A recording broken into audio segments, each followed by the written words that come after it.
First guest tonight is an Academy Award-winning director and one of the most famous movie stars in the world.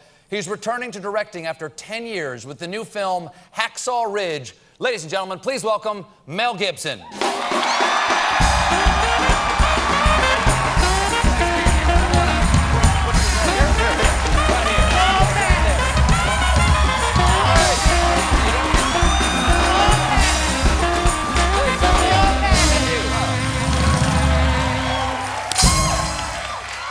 Good to see you. Yeah. Good to see you. Yeah. Mel Gibson. Absolutely. On my show. In the flesh. Yeah. I'm a big, long-time fan of yours. Why, thank you. Yeah. But obviously, before we start any interview, I've got to deal with the elephant in the room. When you talk about Mel Gibson, you know, there's one thing you think about, and that's your beard. What is the deal? Why do you have that beard? And are we going to braid it later and put a bead on the end? Why do you have a beard right now, Mel Gibson? I like people playing with my fur. Well, you know, it was Halloween. It was a full moon. You know, I was in the attic, chewed through my restraints. By the time I got through them, I only had time to shave my back, so here you are. This is actually for a film part. I'm doing a film called The Professor and the Madman with Sean Penn. Based on the book, right? Yeah. With Sean Penn? With Sean, yeah. Who's the madman? Sean's the madman. Really? Yeah. Really? Why is that funny? No reason at all, Mel Gibson. Yeah. But I'm a little bit jealous of your beard because this is the best I can do. Let me see. This is the best I can do with my beard. Colbert. It's excellent. It's a nice color. Thanks very much. Yeah, thanks very much. Yeah, I'm great from the neck down. Yeah. Really? Yeah. Now, I've never met you before. We met backstage for the first time. So, how are you doing?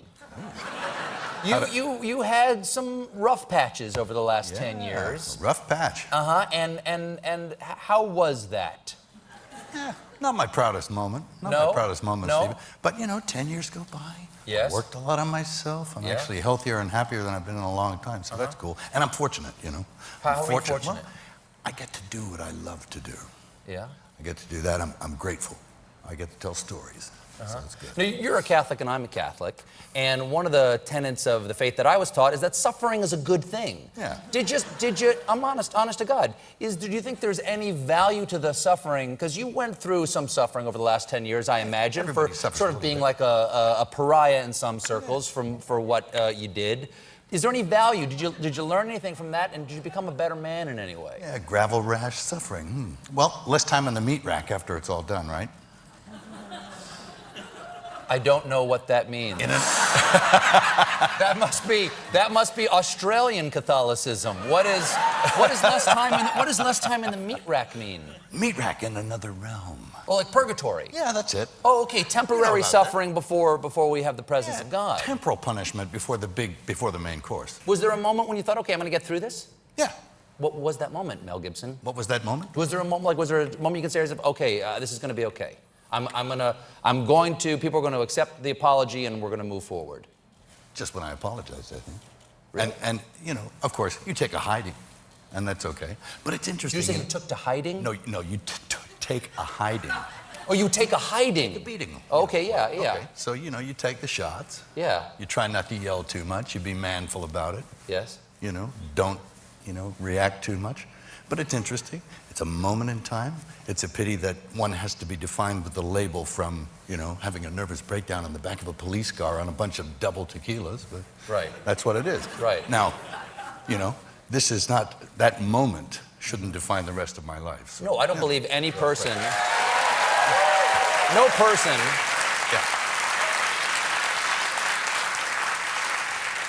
no person is their worst moment. No. Yeah. No, or else I'm in huge trouble. Well, absolutely.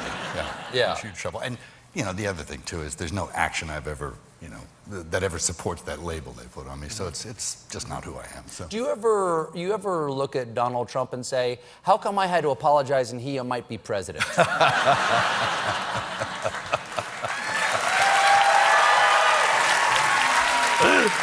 Well, now, I'm reading articles over the place. Hollywood's re-embracing Mel Gibson, and your new film, Hacksaw Ridge, got a 10-minute ovation at the Venice Film Festival. Well, it was actually 9 minutes and 48 seconds, Stephen. Really? Did you stop? Did you stopwatch it? Okay. Absolutely. But it is got 100% on Rotten Tomatoes right now. People are loving this film. It's a deeply moving, beautiful film about Desmond Doss, who is a conscientious objector, or as he would call himself in the film, a conscientious cooperator in World War II, who just won't pick up a gun but is willing to serve his country. What was it about this story that appealed to you? Well, it's so inspiring, you know. And it's about time someone told a story about a real-life superhero, one that doesn't wear spandex, you know. It's a good thing to sort of... You did that once before with Jesus. Well, that's true. Yeah. No spandex there. No spandex on Jesus, though I bet he would look great. Yeah? Yeah. We should try it. I think they did it on stage. Jesus Christ Superstar? Yeah, that was it. No, I don't know if there's any spandex on that. Yeah. Maybe one of those Just a lot of high notes. Yeah, there you Okay. But so, like, he's a real superstar. He's a real guy who really did, you know, amazing things. He was an ordinary man doing extraordinary things in extremely difficult circumstances, and that's in the hell of war, in combat. And I don't see it as a war film, although it's kind of graphic because I want to show... It's very graphic. Well, I want to show what our veterans go through. From back in the day to right today. They go through a lot for us, right? They take a beating. And I want people to empathize with that, and I want to put the audience in the foxhole. But it also showcases a man who really existed, who crawls into that. And while other men are reduced to the level of animals, he exercises the highest virtues of human nature. It's a love story, because he's crawling in there without a weapon, and he's saving his buddies. He saved 75 men 75 on guys. Okinawa. And with bullets flying around his ears and everything. He'd put his life on the line for everybody else's, and that's the definition of ultimate love. And is it...